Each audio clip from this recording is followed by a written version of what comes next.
2 packet chowmein নিলাম। তারপর সবজিগুলো করে কেটে ডিম সস পাশে রেখে চাউমিনটাকে সেদ্ধ করে যে যেমন সবজি, যেমন গাজর লাফাটা আগে ভেজে নিলাম। ভেজে নেওয়া হয়ে গেলে একটু লবণ দিয়ে ভাজলে সবজিটা তাড়াতাড়ি নরম হয়। তারপর পেঁয়াজ কুচি দিলাম। পেঁয়াজ কুচিটাকে একটু করে 1 চিটকি লবণ দিয়ে ভেজে নিলাম। শসা দিয়ে দিলাম। শসার উপরে এক চিটকি লবণ দিয়ে দিলাম। লবণ দেওয়ার পরে সব যখন ভাজা ভাজা হয়ে গেল, আর একটু তেল লাগবে মনে হলো, একটু তেল দিয়ে দিলাম।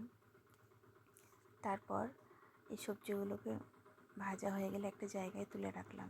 তারপর ডিমের উপর একটু লবণ দিয়ে ফাটিয়ে একটু ভেজে নিলাম। একটা অমলেটের মতো করে নিলাম, দিয়ে পিস পিস করে নিলাম।